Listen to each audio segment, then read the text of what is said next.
Okay. Skibidi bop a doop bop a doopy ba, the Come Up TV.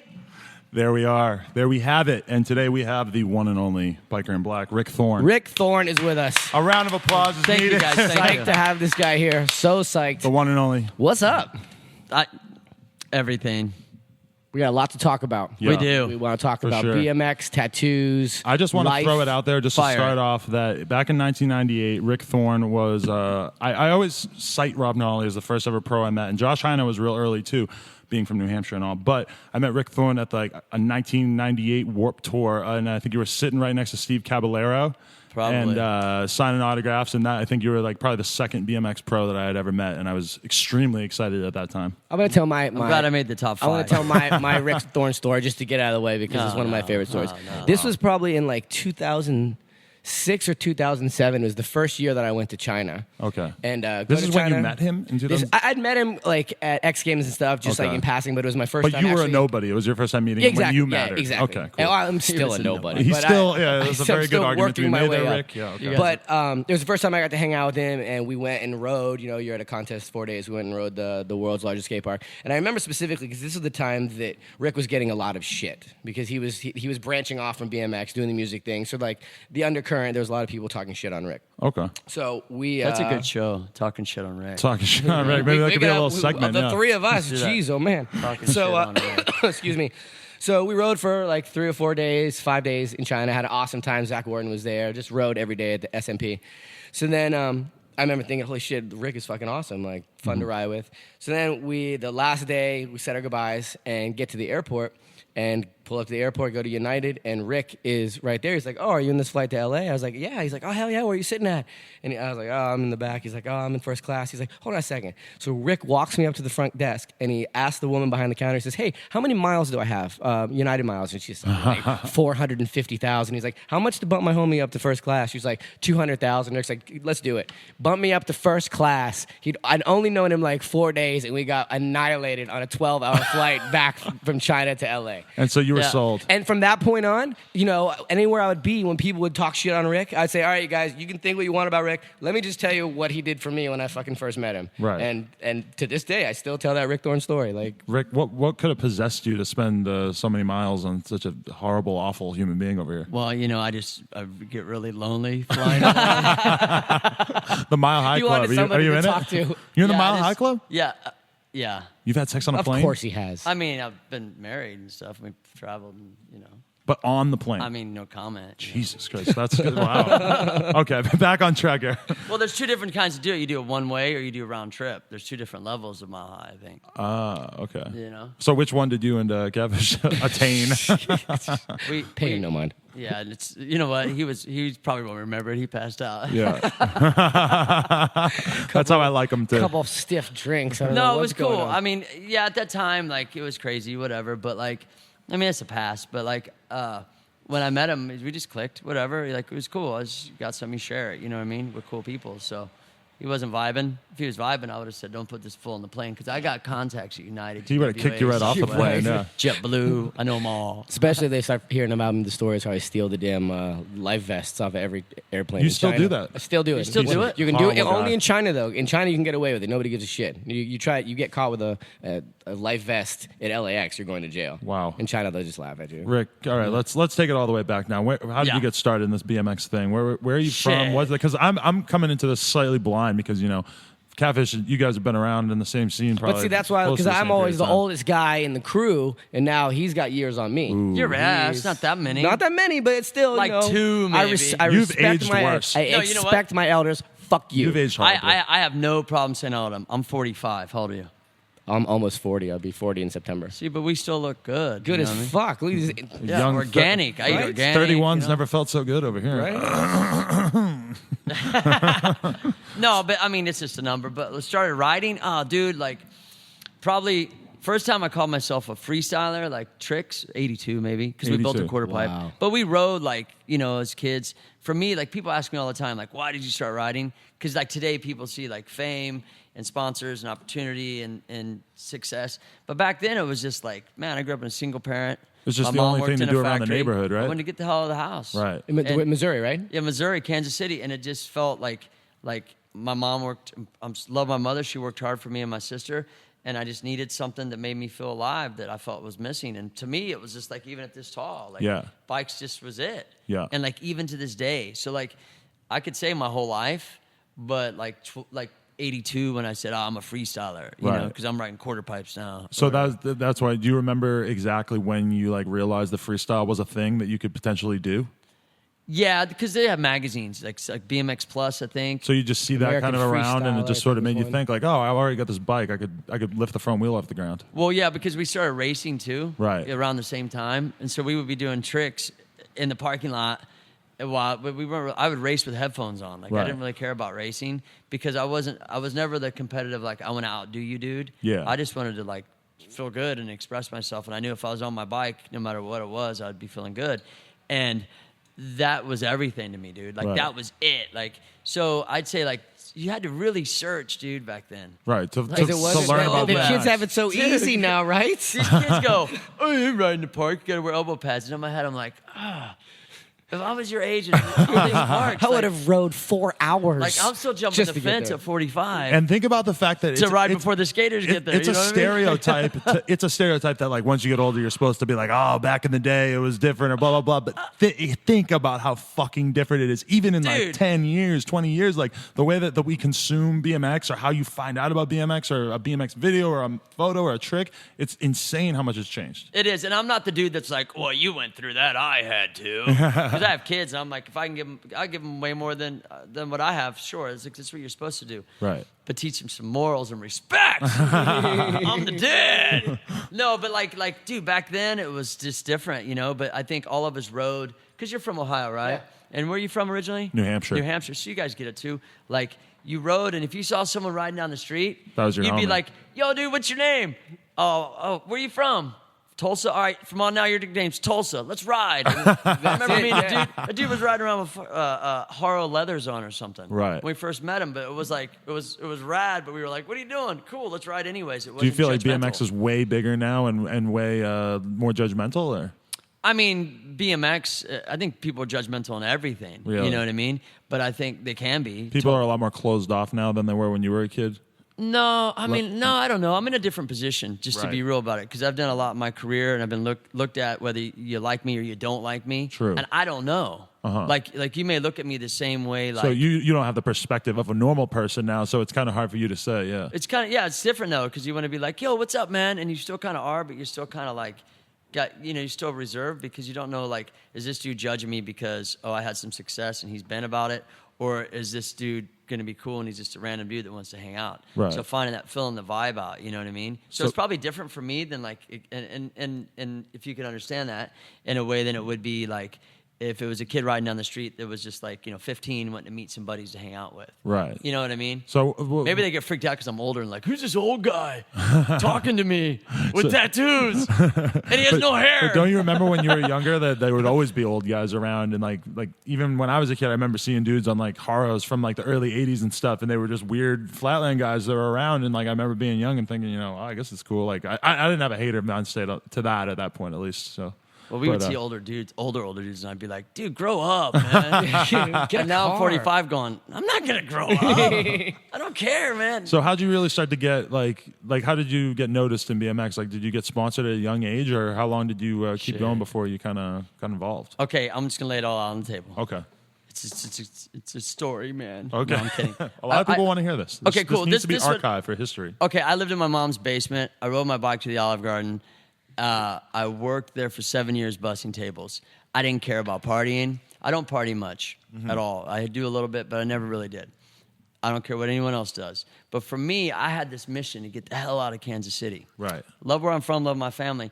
But I just started looking at these contests and looking at, like, I'd bus tables, save money to go to contests. Since you started just flying out and doing trips? I paid my own way for everything. I didn't really have much of a car. I didn't have a girlfriend. I didn't go to school. I just worked and rode because I stuck to my thing. And I was lucky to grow up with Dennis That's the other thing, McCoy. yeah. Right. So you guys were best friends since the early days, too. Yeah, right? I met him in 82. Okay. Yeah, the Kansas City Rogues. Wow, We okay, can so- touch high on that school, too. yeah. Yeah, we'll That's get an into that. important link, and he is an Yeah. essential guest in the future. Yeah, for we'll this- definitely for get sure. him on. Oh, for sure. He's like stories for days. Yeah. But no, for me, it was just like the way I grew up, and I wanted out, and I just felt like bike riding wasn't my meal ticket out of anything. Right. I just had these goals. I just wanted to be in the moment. I wanted to be there. I wanted to like feel that energy. You know what I mean? Like go to the contest, go to the AFA contest, and so for me, it was just that's all it was about. That's all it was about. Just staying on that. What age did you start going on trips and stuff and going to contests? Well, I started doing tours and stuff like that. Well, like local shows, like boat shows and shit like that. Car shows. Right. When I was 15. Shows were a big deal back then. And I too, competed though. at 15 AFA. Okay. So I'd say 15. So Yeah. I started at 12. By 15, I was competing and doing shows. Okay. Yeah. And so then, wait, what age did you live in Missouri till? So I lived in Kansas City till I was 23. Got married the first time. Moved to St. Louis till I was 27. Okay. And so I got you married the second time. Then got married the third time. And now I'm done, bro. you're done with the marriages? I'm done with all of it, bro. Like, yo, it's just riding, music, and my kids. That's all I care about. Hell yeah. I mean, and people, but you Yeah. got to take care of what I got to take care of. See, I thought you were in SoCal from an earlier age. Well, he was though, but he was like 27's when I moved here. Yeah, Okay. he was one of the dudes, the first dudes, BMX dudes that moved out here and then just started like. TV and all that stuff. Yeah, going on. and then okay. because you had the house with the crazy ramps at it. Yeah. I mean, there were so many. You have to walk us through because you had Dude, so it many was different crazy. crazy So many places. crazy things And over the this is years, before yeah. I met you, so all I know is from magazines. I would just Okay, see here's the magazines. deal. People, okay, like check it out. I'm no victim. I'm not crying the blues. The story's the past. It's just a story. It's not where it's at right now, but I'll tell you about it. It's like basically you grow up and you're kind of like fighting society to stand up for BMX. Right. You totally are. Everybody, like even, stoners even and now jocks. to a certain Yeah. extent, right? Yeah, but in high school and in school and stuff before like NWA hit in '88, Right. and everybody wanted to be a gangster now, it was stoners and jocks. Right. That's my theory. And they hated our guts. We were the brigade. Me and McCoy and everybody hated us, right? And so we stood up for what we believed in, which was riding.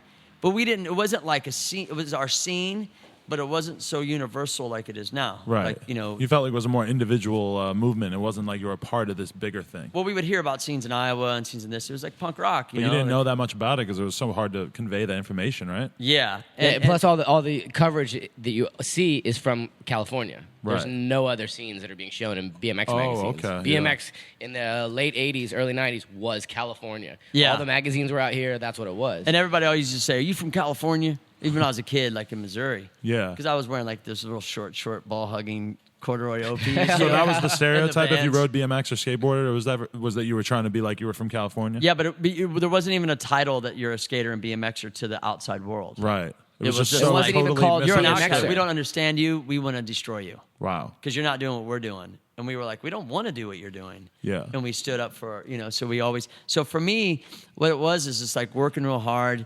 And like, it's just life, you follow your dreams. I wasn't born a rich kid and I had to work for the things I have. And then you fight for BMX so much and stood up for it. Even like working with networks early on and then wanting you to say like some retarded shit and you do some stuff that's totally whack. You're like, I'm not going to do that because I feel like I'm representing like what I love and the scene, you know what I Right. mean? And in a weird kind of way, what I used to fight for, I ended up fighting against. What do you mean by that? Well, because the industry attacked me. And the only reason the industry attacked me, I may have did some crazy ads, so what? It's because I had something. I had a Right. house, I was single, I was making money. But people don't understand, I didn't make money just riding bikes. I toured my ass off. When you're doing 100 shows in 1 month and you're busting every trick and riding hurt. Also, too, I did TV, I did radio, I did appearances. I didn't just do a video part, with all due respect, and rake in all this money and get a house. Right. I came from my mom's basement, Missouri, to Beverly Hills on my own. When did you start So to it hit feel so like hard, you brother. You know what I started mean? to get like a backlash from the industry? 2005, 6, 7. And what was that? You think it was just sort of like this cooler than everybody like mentality that sort of snuck into BMX, or No, I was doing crazy ads. I'll be straight up about it. I was Okay. doing free agent ads, and what I was trying to say is don't follow anybody. And I was using people's criticism about me in the ads. Right. So I was being theatrical and dressing up and doing stuff. And I knew exactly, I'm very aware of what I was doing. I did it as like a smart-ass way to say, hey, but that backfired in a sense. because people hated on you for Well, that? I did an ad in a jacuzzi with $4,000 in my mouth with chicks around me saying, yeah, I don't ride just for the cash, I ride for the chicks. It was Right. sarcasm. But it was taken the way of like a threat to people. How did you feel when like Moeller came at you in that S&M ad? Pissed. Yeah, because I were was you guys pissed. friends from back in the day or anything? Yeah, I was super pissed. Me and him are cool. He Right. apologized. I was fucking mad, Was that because- does that stand out as probably like the biggest the worst thing in terms of like you just getting shit from people publicly? Dude, this is past. Yeah. Check it out. This is a great part about it. Okay. Is there's a reason why things happen in your life. Right. And if you harbor on the shit, then your life is shit. For me, just follow me. I was so mad about that more things started to happen to me. And it started to go deeper and deeper and deeper and less. While everybody thinks you're riding high over here and you're balling and this and that, your wife's leaving, your house is gone, half your sponsors are gone, you got 2 kids to take care of. So and people are still talking shit on you, and you're like, around that time you started to have all the negative effects. Yeah, you're like, what are these people? You don't understand. We help shape, and you don't owe me anything. You don't owe me a dime. You don't even owe me anything but respect. We help stick to this thing, even with the networks, to put it out there in a cool way. And you're gonna come at me because I bought a house, right? Dog, like everybody, I have kids, man. Like this is my career. I should be an example of motivation, but my personality worked against the industry. Right. I'm just being real. Like I felt like it was a threat. You're doing movies, you're on Cribs, you're in Tony Hawk's video game. I was a target, but I didn't never even look at it like that until it all just hit at once. Right. You know what I mean? And people talk whatever they're gonna. It don't matter to me anymore. Like there's a reason why people are where they are, and all that happened at once. And then I said to myself, and this is some real shit. I was like, because I'm on some shit right now. And if cut me off if I'm rambling because I'm taking it everywhere. Awesome, yeah. Okay, is that I had to get rid of everything. Okay, it's hard, bro. You're like, and I don't do drugs, and I don't drink much, and I took it. And how did I deal with it? It went back to where it all started, bro. Riding? BMX. Yeah. I looked at my bike. Even though I always rode, and then I was like, and I got a GoPro, and then I just started setting my own goals each day. I'd get in my car, say, I'm gonna go find something, shoot it, put some thoughts to it. And that was my therapy. But deeper than that, when you've been married 3 times, and you say, yo, like, oh, it's her fault, like, fuck her, this and that and the other. It's not, dude. Like, I had to hit the brakes. This is some real shit. I hit the brakes, and I said, why did the same thing happen 3 times in a row? And when people say, yo, you need to look in the mirror, dude. You need to face... I did that. Like, I got rid of everything, dude. Why did and I moved in a 900 square foot apartment. Why did the marriages fail, though? Like, what was it that was... I was a people pleaser. I was afraid to be alone. And I had self-guilt. Now, imagine that. Because I was abandoned as a kid by my dad. Okay? That's why with my kids, I'm a rock. Now, here's the deal. When you have self-guilt, when you're afraid to be alone, and you people please, people walk. They walk on you all day. Right. I don't care who it is. My kids do that to me. I got to set boundaries with them. So what I learned is that I worked 2 years and I'm not dating right now. I'm not going out with girls. I love women, whatever, but like my focus is so on this mission of like, yo, this is what makes me happiest. And so what I did was I had to eliminate some things because, see, growing up, you're angry. Things happen to you. I'm sure they happen to anybody listening. Everybody goes through something. And I vented my anger on my bike, and then it started to go against it. Does that make sense? What do you mean against it? Not against it, but my anger was directed the wrong way. So you were taking it out the wrong way on your bike, or? No, when all that stuff happened, the more angry I okay. got, the more bad things happened to me. And then I learned about vibrations, and like what you send out is what you get back. So what I would do is I would sleep to audiobooks because I learned about the brain and how your subconscious mind never sleeps. It believes whatever you tell it, even not verbally, like what you say to yourself. Right. And you go, oh, I think I'm getting sick. Your ass is sick. Right. Okay? So what I had to do is I thought, well, if I get these books to reprogram the way I think, I'll sleep to them. Why not? What could it hurt? Right. And it started to slowly change. I started to get more books. What kind of books? I got this book called, the first one I got was Napoleon Hill. He's like the master of PMA. It's Napoleon Hill in his own words. Okay, yeah. And then I got No More Mr. Nice Guy. Who's that by?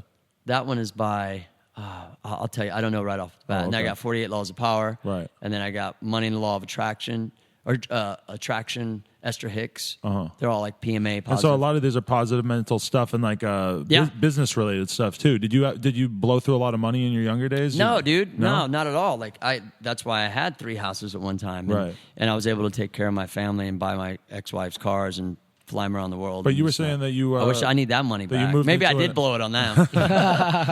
But you said you moved into a small apartment and stuff. What was that all about for you? Like just Gnarly. consolidating? Like you just wanted to? I had to. Yeah. I had to. I had to get rid of the house. I had to get rid of the possessions and where to put them. I had to take care of my children. And then I realized this material stuff, and you'll get it again. But I was stuck in it. I probably like totally freaking drained the hell out of them because I was stuck. I kept telling the same story. I was ready to face myself. I kept trying to put the blame on her. Why me? This, that, pity party bullshit. And then when I just stopped that, and I'm like, yo, look in the mirror, dude. You got all this shit written on you. Not shit, but all these tattoos written on you. Positive quotes. What are you trying to say? What do you want? Like, was this just show? Was this just like, yo, I'm cool? Because it was never that way. And I started to look at my body. Like, it was total deep moving shit, dude. Like, I started looking at my body and I was like, I need to start practicing what I'm preaching. And I need to change the way I think. And I need to change my vibration and put the past behind me. So, yeah, it was tough. 900 square foot apartment with 2 dogs, a cat, and 2 kids. And you're still paying child support, but you have them 80% of the time. Yeah. And they're wondering, like, it's tough. I mean, and you're not drinking, you're not doing drugs. And I'll go back to that. And I'm not against what anybody does. I looked at my bike one day, I'm telling you. Even though I rode, it's not like I'm riding right now. Right. I was like, dude, get on your bike, man. Yeah. Always is taking away your problems. Always. And it's still to this day, it still does the trick for you, huh? And that long story is why I started riding. And it's still to this day. Yeah. Yeah, man. I went and rode 10 miles today before I came here. Hell yeah. I just like being on my bike out riding and then go do your thing. But that's what happened to me, dude. That's amazing, man. Wow, that's awesome. But also, too, I think, like, I thought people would look at what I did differently when really they didn't. It backfired. Which is like, I saw some dude on the Instagram feed today say, oh, ask him why he's Mr. BMX. And I'm like, What's that mean? or like why he thinks he's Mr. BMX or whatever. And in my head, I'm like, dude, you don't understand. The reason why you guys don't like me is because you're jealous. That's 100% I've done 9 of X what it Games. is. I performed at the Olympics. I've been on MTV Cribs. I've done several TV shows. You don't owe me anything, Right. but there's a reason why you've heard of me, and I've never heard of you. Now, I'm just going to put it out there. That's the problem with BMX, in my opinion. You asked me Is earlier. people being jealous and just hating? Yes, Really? because what you say is what you get. And if you send that vibration of negativity, how in the hell would anyone in this world think that anything positive is going to happen to them if all they do is talk shit? Right. I'm just saying, like on the real, like, and then how are you going to enjoy that ride? And then you're going to throw your hands up at 40 at my age and be even worse. You're going to be bitter, like punkers. I'm just saying. Yeah. Like, Are you around a lot of people in the punk scene who are sort of bitter they're bitter towards bands that made it, and maybe Yeah. their band didn't. Just like bikers may be bitter towards this dude made it and they didn't. But it's like, dude, you don't owe me anything. I'm not a victim. I just took opportunities that were handed to me. Right. That, So like- what was that time like, though, when you moved out here and started doing all this more corporate stuff, doing stuff for TV networks and stuff like that? It was awesome. Yeah. But see, that's the thing. The whole time I enjoyed it, but probably not as much as I would today. Why is that? Well, for one, I'm different. And for two, I always wanted to make the name like, I'm a writer. Did you ever get Yeah, that? yeah, oh, hell yeah. You get that? Yeah. Oh, you host TV show, you on TV. Yeah, but I'm a bike rider. You think that is something that was really different 10 years ago, don't you think? That this yeah. wanting to be hardcore, and it just being a sellout doesn't seem like it really exists anymore. Like in BMX, when Alex Donachie got on Monster the other day, I mean, I didn't see anyone say anything bad. Like Who got on Monster? my homie Alex Donachie is this young kid from Scotland. Oh, dope. Donachie. But yeah, Donachie, you're right. Oh man, fucking Reed's gonna kill me for that one. He hates Get it. it? Yes. I've So been I'm not- saying it wrong for so long that I'm just sticking with it. But Yes. for the record. But I'm I not know getting. saying it I hope I'm not taking this the wrong way you want it, because I felt like maybe this podcast being come with crazy stories and it's the old. You want the old Rick Thorne? No, I don't care. I'm- I like this is the real Rick Thorne. This is the real Rick I'll Thorne. give you This the is what we want. I'll give you the old insecure Rick Thorne. Okay. Yo, what's up, man? Hey, yeah, we're chilling. Yeah. Now I'm like, what's up, man? So did you feel like you had to You know put what on a show and play a character back no, then I or didn't. something? I didn't. That was my own personal trip. Right. See, back then when I did TV and stuff, which I'd love to do TV again because I know I'd kill it even more now, is BMX had reached a point where, like, in '97, I've been riding how many years now? Yeah. And now I'm a host. Man, I want people to know I'm a rider. So even when I was hosting all that stuff, I was still competing in the X Games. Right. I was double dutying, triple dutying. But people would be like, you don't ride anymore. And that just used to hurt me so bad, because I'm like, no, dude, like, you can't, but you do you think it was because you were being judged because you weren't necessarily at the forefront of BMX progression anymore? But No. because that early on, you might have had to deal with that, right? I think that if anyone was hating on you, it was probably because they were like, oh, you're out there, you got all these deals and stuff. Right. And you're not, at the time it was probably Dave Mirra, you're not Joe Rich, whatever. But do you think that played a role in it? What? No, I think society, well, a number of things, but I think society likes to place you somewhere. And the second that you allow them to place you there, you're done. Right. You're done. You're done. You're nabbed. You're done. You can't do more than one thing, then you're afraid and you second guess and you doubt yourself and all this stuff. Right. Also, too, maybe I could have presented myself a different way, because check this out. This is what happened to me, too, is that I thought too much.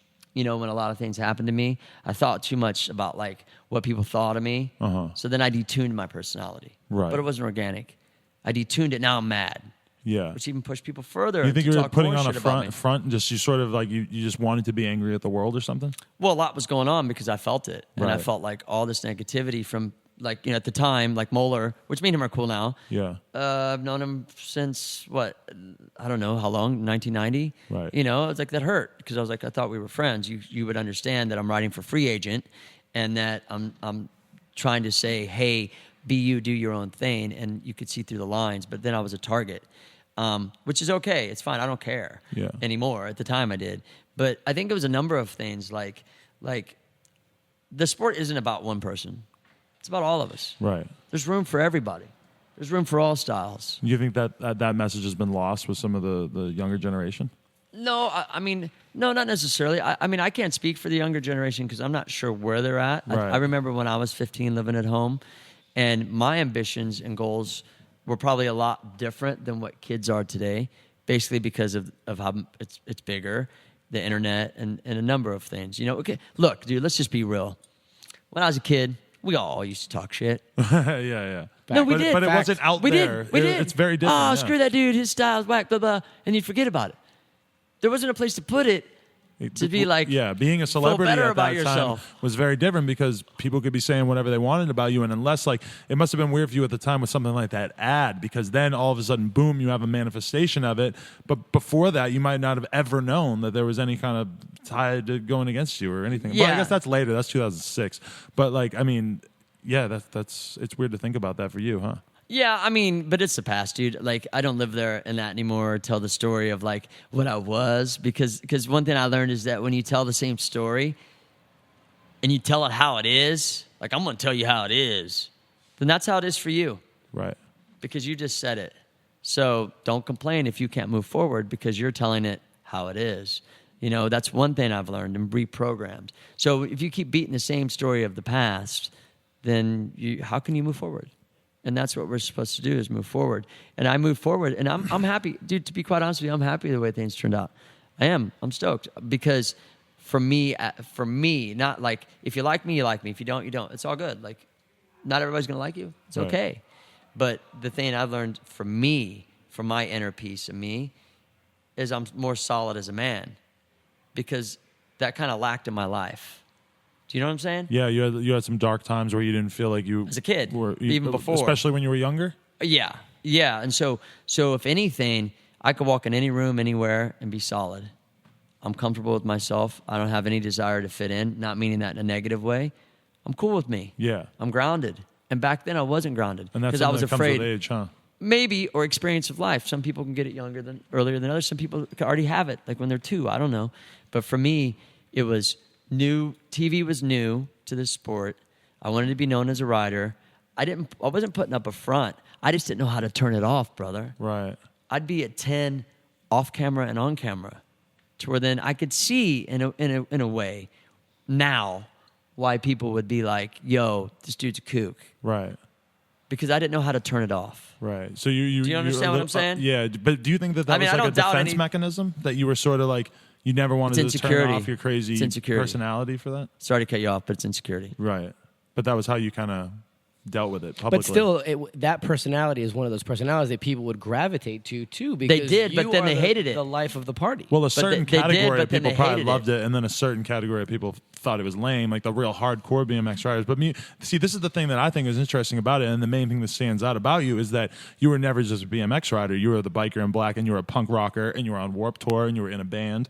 And these are things that not necessarily everybody in BMX knew what to do with, because even in the late 90s, like early 2000s, it was still in BMX, like the cool music was like indie rock, this sort of like, I think that a lot of people kind of push back against Rick. But the thing about Rick is that you could look at Rick back in the day, in the early 90s, whatever, he still looked the same, he still rode the same, his bands always played the same similar music, he always liked the same kind of music.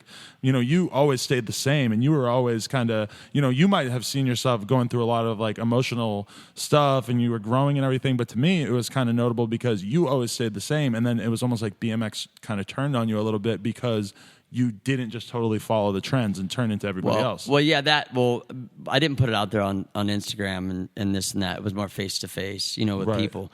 But not that I was a bad person or anything. I just was questioning my personality, and I'm like, shit, this sucks. And the funny thing is that when I had nothing, people loved me with that personality. Right. Then when I had something, those same people hated me with the same personality. Right. So it's like not many people were there when all that went down. Do you feel what I mean? People like to root for the underdog, and then once you're really established, it can be... it's crazy. Yeah. It's crazy. And the thing is that like, so I thought, okay, this path, like, where am I going to go? Like, and thanks for saying that. I appreciate all the kind words. Is like, for me, being a punker was positive. Right. There's different types of punkers. I saw that on the Instagram feed, if you're listening. How can he be punker when his tattoos... I pay attention to what people say. And that one struck me because I wanted to comment on it. But what they say about the tattoos? Well, they said that, like, how did he get into punk rock when his tattoos don't... Something along the lines of, like, it kind of cancels out. He didn't say cancels out, but, like, I have positive tattoos. How can I be a punker? There's different kinds of punkers. Being a punker doesn't mean that you got to be out of shape. You need to be sloppy. That you don't have to sing. That all you have to do is scream and not care about people in the world.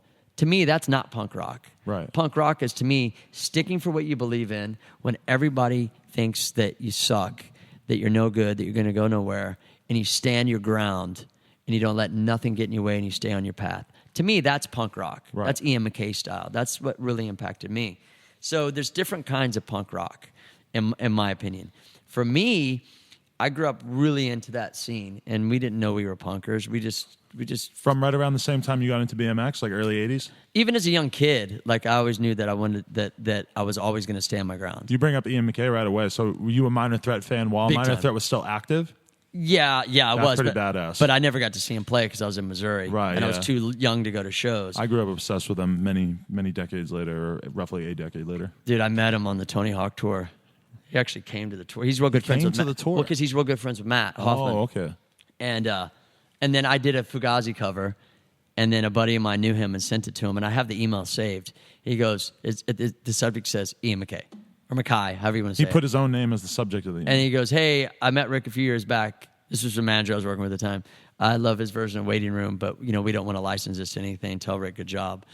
I was just like, whoa, like, that was a big deal to me. Hell yeah. Damn. That's Yeah, 'cause, I you mean- were trying to license it for a video part or something? Well, you do songs, and then you got to get approval from, like, to sell it. And I have mad respect for their whole movement. With Discord, the label, he won't like license the music to anything, but they would let like props use it here and there. But if it's going to be sold in a certain way, I just think gave it away. They wouldn't allow it. Yeah, I did out of respect. I just okay. gave it for free, and that was his manager trying to sell some stuff. But I was just like, you should just give it away for free because it's Ian MacKaye. But they were trying to license it for like an indie film or something. You know? But I don't know where we were talking, but like all that stuff. just your early days in the punk rock scene, I guess, sort of is one thing yeah. that I was real fascinated about. Is just sort of like the bands that got you motivated and like made you want to get out there. Like, because music and riding, you can never separate the two. That they're so connected. And you were even saying that you still ride with your headphones on, right? Totally. Yeah. And I like the punk rock that was positive, man. Like I mean, maybe at one time you might have saw me busting tables with 2 X's on my hands. Ooh, okay. So you were officially straight edge? I didn't start drinking until I was 27. Oh, wow. All right, cool. Yeah. Oh, California does that too, huh? Well, yeah, maybe in one divorce, but that only lasted like a year. And then, I mean, I like to drink occasionally, socially, but like I don't knock what anybody does. It's just what works for me. Was there a time in your life where you were more militant about the straight edge thing? No, you know what it was? Is that I think a lot of people in my family drank and drugs and stuff. And you know, when you grow up in a family where you're like, your dad and your mom like don't allow you to cuss and they're straight, and then you rebel by partying. It was the opposite with me. Okay, yeah. And I didn't know it at the time, and my outlet was bikes. It just fell into my lap. So to me, I was like, I don't want to be like that. Right. You know, I wanted to be better than, I just didn't want to live that lifestyle. So I was being punked towards them. Right.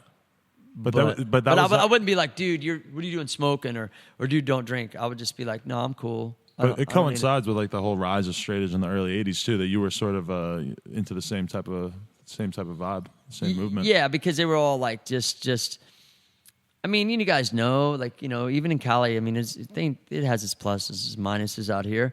But in the Midwest, when you're dreaming of bigger things and you just, you know, you look at your surroundings, it's a different world. And I just clung to the positivity. And then I started tattooing it on my body, but I really wasn't fully living it until all that stuff happened. And then now, so I'm glad it happened. Stay rad all day, the bad baby. stuff happen to you in order for you to like really recognize what you had and how important the things you do have are? Yeah, because I don't think I enjoyed what I had, the big houses and stuff, not as much. Right. Because I was always afraid of not necessarily losing it, but being in bad relationships. And now I think, not my first one. My first one, I didn't have anything like that. I was just busting tables and whatever. But I don't think I enjoyed it as much because I might have not. I wasn't as secure as I am, dude. Like, I wasn't as confident off of my bike. Yeah. You know, when you're riding, you got your helmet on and this and that, and you're kind of behind something. You're on your thing. You're doing the one thing in the world that you're really, really good at. Yeah, it's your confidence. And so once I learned to say, look, like, even without your helmet, dude, like, you got to be solid everywhere you go and believe back it. But it just took me a while to get there. You know what I mean? And so I'm glad things happened the way they did, but it was tough. Yeah. Yeah, your kids are like, Daddy, can we get that? Can we get this? Can we get that? And you're like, yeah. And I have $1.98 in my bank account. And I have my kids all weekend. Yeah, that's happened several times. Really? Yeah. Yeah, pretty gnarly. So what do you do in a time like that? You divert the conversation. You go ride bikes. Right. Let's go ride. You want your skateboard or you want your bike? Let's ride around the block. Let's get out of here. Hey, you're riding every day. Yeah. You every day. I see on his Instagram, and sometimes it's awesome because you're finding spots like you're hitting spots that we've never seen before. They're like, I'll hook you up with them. Yeah, help Adam out. Google Earth, baby. Yeah. Spots won't help catfish. Talk to it sucks. I can ride anywhere at any time. No, but I mean, that's real talk. Like, you know, that's not what it is now, because I was telling that story I just told you over and over again, and then that just kept existing, and that's what I learned.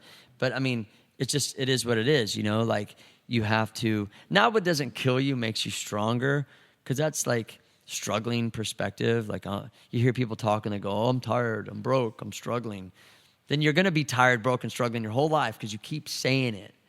But you start to realize at a certain point, too, that somebody talking shit about you is not the worst thing in the world. It's not. But I got so hurt by it because I felt like it was the industry of friends. Right. Because do you think the that ads and stuff, and you had a certain perspective of what BMX was, and then you think when they turned on you, that kind of made you like, oh, so I guess this isn't a brotherhood that you thought it was at all. I would go to skate parks, and like, I did a skate park tour, and dudes were like, I just knew the vibe, but I just held my head up and did it. Right. You know, and it was just something I had to go through in the strangest way, but it's cool. But see, that's the weirdest thing that I've talked It's all about. good. I've talked about it on the show before, that we come from an era where if your homie puts out a video and it's shitty, and your friends are like, yo, did you see Rick's video? I'm like, yeah, it was fucking awesome. We came from an era where you always backed up your homies. Exactly. You were just stoked to be doing something. And then as BMX changed over the years, in comes this negative aspect of it where, you know, and it's kind of like what you said before, like sending out, you know, you get what you give. And, you know, it's so easy to, you know, we all look at our Instagram comments, and if somebody says, oh, Catfish, great trick, that's awesome. You're giving me a positive thank you for that. Yeah. But it's so much easier for these asshole kids to be like, you are a dickhead, Catfish. I hope you fall in a hole. Well, he may have a point. Because you know why? Depends on how deep the hole is. Because you're with Vans, you're with Monster, you're touring the world, you're hosting, you're doing things that they think they want to do, but even if they were in your shoes, they might not be able to do it near as good, or they might not want it at all. See, but the funny thing, it's smoke and mirrors to them, man. It's like they see it to all of us. You can't get caught up with that. You see what other people are doing, and you got to say to yourself, like, if you learn to be happy for another person, then you see happiness for yourself.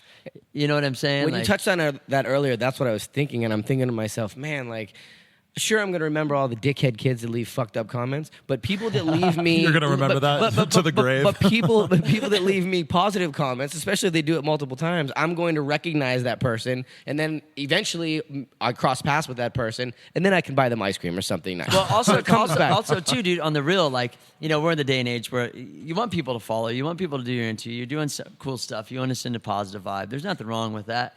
And I came out with the video Play to Win, and Ride UK did this, just bashed me on their website. Like, really?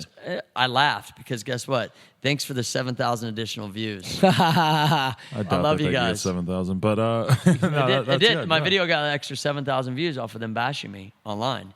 And my point is that haters create fans because not everyone's going to hate you. Yeah. And why do you hate someone anyways if you've never met them? It's just basically based off of materialism and like what you think a lifestyle somebody lives based off of a photo. Do you know what I mean? Yeah. You know, and it's like, it's cool, but it doesn't bother me as much anymore. But at that time, I felt like that was my world, man. Like we were all. But you must have always felt like there were people who had your back, and that there were a lot of fans still, though. Because I mean, even in those early days or in those bad times, I mean, you still had a lot of people that were always big fans of you. Yeah, no, but when I went through that dark time, close friends got probably tired of hearing it, right? And then I just found myself pretty much alone on the real. Yeah, but there was only a couple people there, like really there, that like, you know, I wasn't.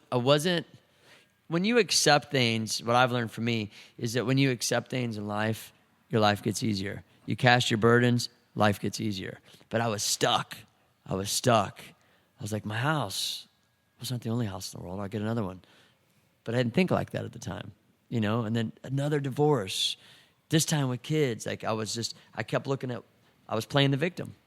You know what I mean? Yeah. And then it's just something that happened to where, like I said, it is what it is. Like, you keep going, man. You can't stay stuck in a rut, dude. You know what I mean? What are the best times you ever had on the road? Best memories, like best Warped trips? Tours. Those were the best? Yeah, Sprocket Jockeys were a lot of fun. Okay. But those were different because it was like we drove. Right. We had to set up the ramp. We were at state fairs. Warped Tour, everything's taken care of for you. You're a rock star, right? Yeah, but at the time with Sprocket Jockeys, that was the best tour on the road. Right. And so what years was that you were doing that? I did Sprocket Jockeys from 88 to like 95 or 6. And so what was it like doing tours for all those years in a row? It was rad. Yeah. No, it was You rad. didn't get burnt out on doing it 7 years and then Warped Tour after that? I mean, I feel like... I did 14 Warped Tours. Do you ever feel like the road took its toll on you? No, I love it. Really? Yeah, even right now, like I still tour, but not as much, but I want to. Right. And I said, okay, I want to, and then more stuff's starting to pop up. What is it about touring that you love so much? Performing, going to different places, you know. Yeah, flying. same. Sharing. I always looked at it like this, even before all of this happened, right? I just looked at it like this. If I can go somewhere and shred some motivation riding, and just inspire somebody, because I remember being that kid at a Bob Harrow show that got inspired. That was one of the reasons. 2, I'm a performer. I'm an entertainer at heart. So whether it's a bike or camera or whatever, mic, it's like I love to perform, not to be in a way that's like, oh, I'm better than you, I'm radder than you. It's like, no, I just want to send a positive message. To me, BMX was always a positive message because we were too busy fighting the jocks. Right. I don't want to fight you all because we ride. Yeah. We're this, you know? And you had that unity early on, and so then it was weird for you to see what BMX sort of turned into later on? Yeah, probably the internet too. And also too, I think what changes a lot is opportunity. Right. And then people go, hey man, so-and-so sponsored. That's so fucked up. He makes a lot of money. It's Yeah. like the dude's making $300. It's funny when and you... maybe $1 off each bike he sells. Wake up. I'll hear Do you know kids what I'm say saying? stuff like that though about their friends. They'll say like their friend will get sponsored. He'll be the one dude out of the crew, and all of a sudden they have something negative to say about him. And that is the most unfortunate line of thinking, because you should be happy for if your friend is getting more than he deserves, then you should be happy for him that he's managed to swindle the situation. I mean, good for him, you know? Or work harder, or like look at it like, yo, like what is he doing that I need to like. Because that's what I did with Dennis. Yeah. I mean, I didn't do that with Dennis. So did he put you He's on, my or homie. you put He's him my on? homie. Like I clung to Dennis's energy. But were you sponsored before him? No, he was. Okay. He went to a show in 1982, I think, and did some tricks, like some flatland and stuff, for Bob Harrow. And this is before me and him hung out, but he was at the same show. But I wasn't really hanging out with him because I didn't know him. And he got flow from Harrow there. Right. So in 1985, at this point, okay, we're hanging out, we're doing shows together. Your best friend at the time, or one of your best homies, because we became better friends years later, is the number one pro in the world. Right. Do you know what I mean? So you always You're kind of saw the blueprint of like, oh, I can do this. Well, I would ask him, and I would get motivated, inspired, and he'd be like, "Hey, do you want to build ramps?" I'm like, "Yeah, what time you want me there?" Right. I'd ride over there. I'd But you bring were my dad's always tools. motivated from a young age. You always had that in you. Yeah, totally. But doing it by yourself is one thing, but doing it with someone else that has more motivation than you, man, you could Did blow you your guys mind. ever part ways? Were you ever stop being as close, or have you always been 100% the soul? No, we're super close. Yeah. But I mean, me living out here, obviously, but I don't have to talk to Dennis for like a year, and when you see each other, you haven't missed a beat, right? yeah, because we've experienced so much together, and me and him have never had any type of hardships, ever fought. Not even, I don't think me and him have ever even verbally fought. Right. At all. Yeah, that's awesome. At That's all. rare. Not like, fuck you, get out of here. None of that. We may have had mild disagreements, but like me and him both wanted the same thing. We both stood up for what we believed in. I mean, in high school, a bunch of jocks or stoners called him, and you got to ask him this story to get all the details, but thrashed his bike, and then he ended up going to court against him, and like it was Dennis is rad. Like, Whoa. Really? The thing about Dennis is he was going to be he got a degree for mechanical engineering. Really? Oh, physics and science is his thing. Well, coincidentally, so was mine in school. Me and Really? him had so much in common. You did well in school? No, I did great in school, but my last semester, I just was like, I'm already graduating. Like my grades went down, but I wanted to ride bike. I got a bike for graduation. I just see you as the type who would be so obsessed with BMX that you'd be over the school thing early on. No, well, the thing is, my mom was from 8 brothers and sisters, and only one of them graduated high school. Okay. So it was like a big deal to her for us to graduate. Right. And okay, cool. But my main, I really love math and science, and then just hanging out, whatever. But school. I think the last 4 years of school is just a hangout period, anyways. What else more are you gonna learn? True. Think about it. After like- you've already got addition and subtraction, what else is there? Right? Well, now that I have kids and I see them learning so rapidly, I'm like, okay, after 8th, 9th grade, like, I mean, like, I'm just saying, unless you're going to become a lawyer or a doctor or whatever, but if you're going to be like an athlete, you could be like, yo, I'm over it. Like, I got everything I need to, like, you know what I mean? Yeah. Because some of the most entrepreneurs in the world never graduated high school. Right. So how do you? I mean, but kids, stay in school. I'm not saying that. I was gonna say, what do you say to kids with that type of advice when you have to go speak? Do you ever speak to classes or people in general and sort of give positive advice? Yeah, no, totally. I've done a few of those like motivational speaking events, but like, no, I think kids should stay in school for sure. I mean, there's nothing. Even at 45, there's still more to learn. Right. But we've been fortunate enough to travel, and traveling, you learn so much in traveling. Right. And then I'm all about school. I'm just meaning reflecting on my past and saying like, okay, after 9th grade, what really did I learn that I apply now? Right. Yeah. And for my career, for what my career path was. Now, if it would have been like a doctor or a lawyer or something, trade or do something with you stay in school. And I think everyone should graduate high school because it helps you get even a regular job, anywhere. Who else would you put in the category with Big Island in terms of like your friends from back in the day that you're still super close with? All the dudes that The KC Rogues. Who were there? There was you, Dennis. Man, all the KC Rogues like still live there. I mean, it was me, Dennis, James, Lewis died, Woody. There was so many dudes. Who was the black dude? There's Richard Kelly. There's Brian Belcher. Brian Belcher. I just follow him on Facebook. He's wild on Facebook. Well, Brian Belcher was sponsored by General at the time. He was the dude. Like, he was one of the first African American BMX riders to get put on. Yeah. Wow. Yeah. And he was I from know KC. you've got stories because I remember, I can't even remember the context, but there were stories, and this was, mid 90s, about the crazy shit. There were these tales of stuff that would go on A lot of crazy with the stuff KC happened. Rogues. Yeah, a lot of crazy stuff. Do you have any what good are the stories? KC Rogues? So the Kansas City Rogues. This was their code crew. name? This was their BMX crew, and like again, Well, it's because we'd be hanging out riding, right? Sorry to cut you off. No, you're good. And these dudes would pull up and be like, hey, bikers, fuck you. And we'd be like, thank you. What? Thanks, have a good day. And they would we would provoke them just to get a chase. So they hated us, so we started to call ourselves the KC Rogues. But we weren't out like breaking in places and getting drunk and fighting people. But we weren't going to back down if someone tried to fight us. Right. And so things would happen. Kansas City's a rough city. lot of fun time. I mean, dude, there's so many stories. I'm just trying to think of like.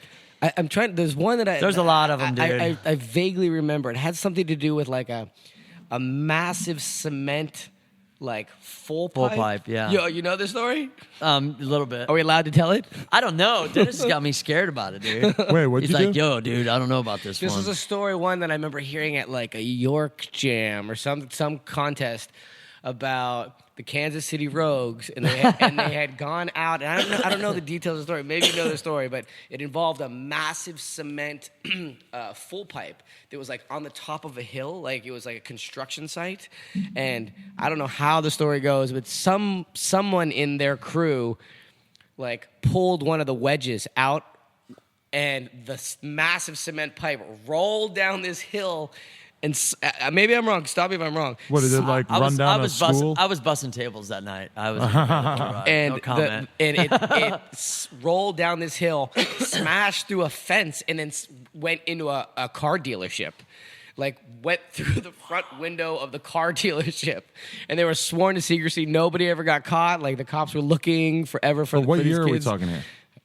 If this He were is to one of the occur. rogues. He is one of the You rogues. know what? There's been a lot of rumors about the KC Rogues. Car no comment, dealerships. dude. Wow. No but comment. you know what? The thing is what we would do is we'd go riding, but sometimes there would be some people maybe trying to impress Right. that really might not been like we would ride with dudes that would have like vice grips on their seat posts. Oh yeah, I remember. If that. they wanted, Yeah. if they wanted to roll, they were rolling. Right. Let's roll. That's dedication. That's how we did. You want to roll? Come on. And then we may have been a little older or a little hipper or cooler, doing some tricks. So some dudes would try to impress and do some next level shit, and Yeah. we'd be like, "Yo, that was next level. That was badass." But let's get out of here. And some of that may have involved the destruction of a car dealership. I mean, I don't know. I was busting tables. All right, let's hear about some other crazy stuff from back in the day. Anything else stand out? This is the craziest stuff. I know you probably don't want to talk about things you've done. No, I'll tell you about something that I've done. Okay, Okay. here's a crazy story. Ohio, 1988, AFA Masters. I was there. This is my first BMX contest. This is the first BMX contest that I went to of my life. I was 13 or 14. Were you in My the mom- parking lot that night? No. Did you hear what happened there? No. Okay, here's the story. Ooh. Does it involve a microwave? No. okay. That's a Ravo. Yeah. Okay, that's a different. Yeah. No, dude. Okay, so I worked all my money to go to this. I was following the AFA Masters, and you asked me how I made a name for myself. It's different, kids nowadays. It wasn't a video part to get sponsors and stuff, which is amazing. I'm glad it's at this level. I want it to be higher and more. But you had to do it face to face, like just You had going to and go doing to a shows, huh? Yeah, you had to go to a contest, do good, and cross your fingers you got in the magazine. Right. And then take that magazine coverage, Xerox it, and send it in to try to get sponsors. It was a whole nother trip. And it was new, so people were like, I don't know about this BMX. Okay, but anyways, AFA Ohio Masters. Remember what city it was in, but it was in Ohio. Columbus. somewhere. Yeah, Columbus.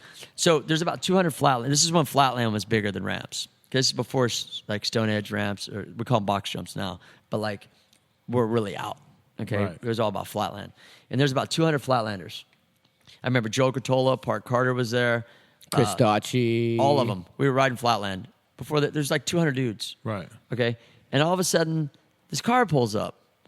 And this guy's like, pretty big guys. At the time, I was 18, and I weighed about 120 pounds or something. And I was like, yo. He comes up, this guy walks up, and he's like, yo, where's those bikers over there that were talking shit? Da-da. And there's 200 of us. It's like Follow a me. movie or Now- something. Now follow me. There's two guys. I'm a KC Rogue. We're not taking anybody's shit. The way I grew up in high school, and there's 200 people and no one's doing anything. And I'm like, and maybe I put myself there, maybe I didn't, but I felt like the dude was right here. Now, at the time, I had all black bike, black tufts, minor threat shirt, shaved head. I had them big headphones like this when Sony brought them out. I was like, with a bandana. Hell yeah. Sweat like crazy. So I was sitting there and I was like, what, dude? Okay. These guys were Marines, all right? I said, what are you talking about, dude? You know? And he's like, what? You got something to say, pussy? You got something to say? And I said, I don't remember exactly what I said word for word, but I provoked it. And I basically told the guy to go fuck yourself. Yeah. Knocked me down. I'm on the ground, right? Hit me once on the ground. And then I'm thinking, okay, my friends are going to jump in. No one jumped in. So he broke my headphones. So I got up and I was like, and like now this time there's about 3 or 4 of his friends there. These guys are huge, dude. 200 bikers. And I don't condone fighting, but I stand up for yourself. You got to defend yourself. I was like, what are these guys tripping on? So I said, okay, well, you know what? I'm just going to have to like totally get back at him because he just knocked me down. There's no way I'm going to knock this guy down. He's big. So I go, yo, dude. So I took off my gloves. I'm like, yo, his buddies are like, it's not worth it. It's not worth it. I was like, you're right, it's not worth it. I was taking off my gloves. So I'm going to kick your ass now. Like, acting all crazy. I was like a little dude. And he's like, you're just a dick. And I'm like, yeah, I'm a dick with ears. And like, he fucking came at me. I got on my bike and took off. I'm running around, hiding from this guy. He's like, I'm in this, you know, he's looking for me now. All the 200 bikers scattered. But I felt like I was the only one that stood up for him because he was just talking all this mad shit to us that we were like jerks and nobodies and this and that. And we're like, here at this contest is just what I stood for. I stood for BMX and no one was going to mess with it. And like basically, I was the only one that spoke up because I was that guy that always spoke up.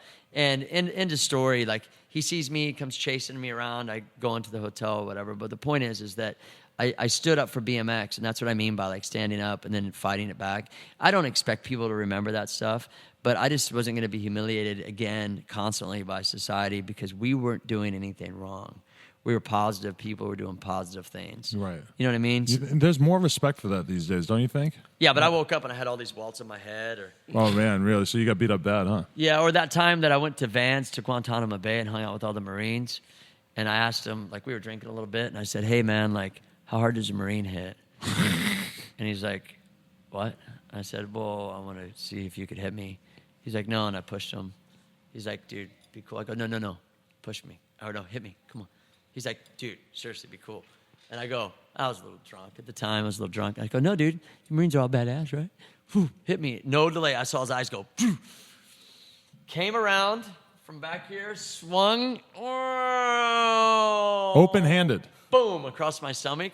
Right then I flew back. As I flew back, I threw up on myself. I got up. You're a pussy. And everyone was like, yeah! I woke up the next day, I had all these welts on my head. And my He's always got the welts on his head. yeah, I was just like, There's a theme here. what are you doing, man? That's a different shit. story. I mean, I got a lot of crazy But so stories. you used to get in a lot of fights back in the day just because you were a BMXer, huh? Yeah. Yeah. Well, because people would try to like I said, when people don't understand, so that Marine thing was just out of fun, and I was just like a little drunk, but I thought that was a funny story to add to the, because I was thinking Marines. Well, I do like the story about you standing up to the 200, with 200 of your homies, you're the only one who stood up to these guys. Or Dude, something. yeah. Well, lesson to be learned there as well. You can't expect Flatlanders to fight for you. I mean, you should never be in a large group of BMX riders if nobody has a gun, because you always might have to kill someone. And Ohio Yeah. is a conceal and carry state, so. But you know, it's the only state I'll ride in. but that was a time though when like I tell my son, okay, look, like you're angry, right? Okay, learn to vent your anger, and you vent it in a way. Maybe back when I was younger, it wasn't so much I was angry at the world. Maybe my situation or things, and BMX eased that. But I was tired of people telling us what to do. You know, that's one thing about me I've never been good with, is that my intentions in my heart are solid. I'm a good dude. Like, not to say you're a good dude, but like I don't mean any harm. I'm not out trying to hurt anyone. Don't tell me what to do. You know what I mean? Right. I think that my mother taught me that. It's just like it works for you, and sometimes it works against you. Right. So in that case in Ohio, it's like, who are these guys coming over clowning us, all of us? Come on, this is a joke. Like, these guys are morons. And then no one jumped in, and I was like, you son of a... Not even my homies from KC at the time. McCoy wasn't there. McCoy was there. He picked up his bike and gave him a peg. These guys must have been pretty fucking scary. Yeah, but also, too, we were little runts. Yeah. You know, they come in all thick, and we're like scrawny little Ohio Marines. Jeez. Yeah. If you're watching, dude, bring it. So now you've got... You owe me for the headphones. now you've got kids. What is it like? Like, how do you raise them? When you sort of grew up as a rebel, you sort of rebelled against everything that your parents were doing, even though your parents, you were saying, were kind of into drugs and all this type of stuff. Well, my mom, not my parents weren't. My mom left. My mom at the time, and she's my champ, Okay. but she was going through a lot that I didn't understand. Right. Like death in her family of a brother, a divorce, the shit that I ended up going through by losing my sister, a divorce. But sometimes alcohol can get in the way, and just a small percentage of her life that went on. And so it was more for me, like that's when riding came in. So like just to clarify, like my mom never did drugs. Okay, yeah, my bad. I'll edit that out. No, it's okay. But she was in that. You don't even have to mention that she drank a lot, but she did, and that's what led me to like want to go riding, you know? Right. So how does that influence you with your kids though? Like is it weird raising your kids when you went through such a strange upbringing from your own perspective? Yeah, sometimes it's challenging, you know what I mean? Like with having kids, because it's like you don't have them when you want them. You got to have them. Right. And what's cool now is they're big enough to where we go to the skate park. Yeah, what ages are we talking here? 6 and 8 now. Okay. But I mean, I've been there since the beginning. I mean, yeah, you know what? There's a lot of things when you're a child that can be taught to you. Racism, hate, anger, fear, afraid, always being afraid. Because your kids believe whatever you tell them. Right. Whatever you tell them. It doesn't matter what it is. And I could see why patterns aren't broken.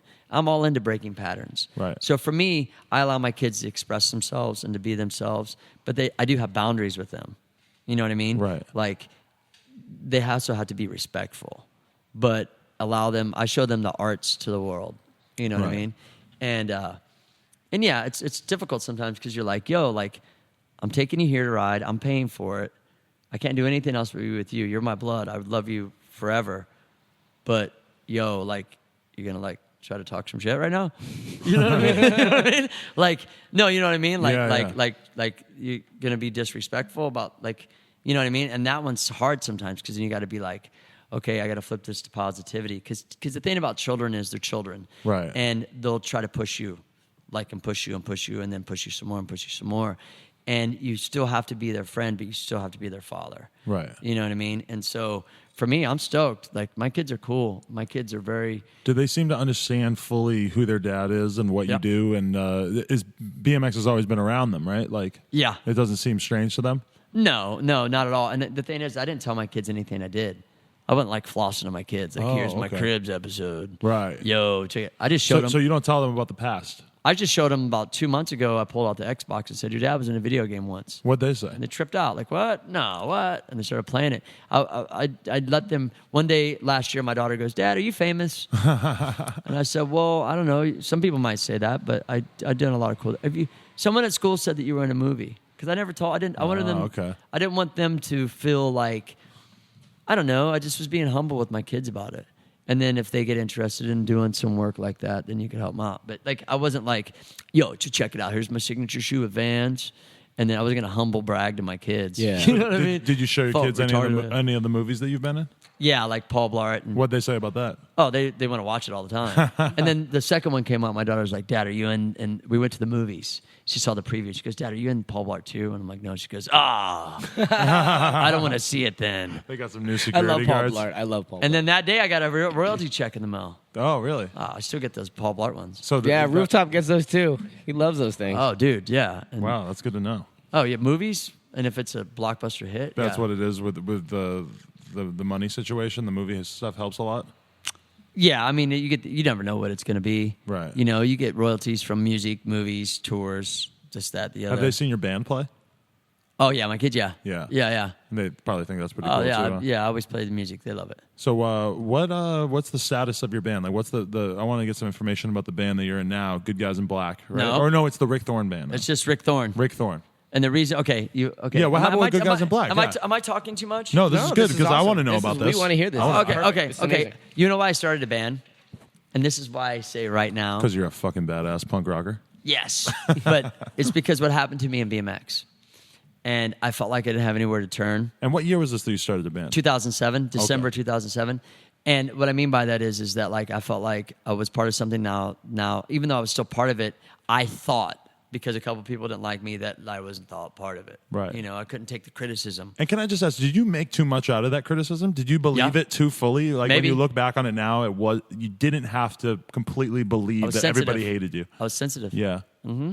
And sensitive. Do you regret that in retrospect? Like if you had a similar experience now, if you had a big backlash to this interview, which I absolutely do not think would happen, but if that happened, how would you deal with that now? Would it be much less to you? Yeah. Yeah. Yeah, even like I was looking at the comments here, and you just laugh at them. Yeah.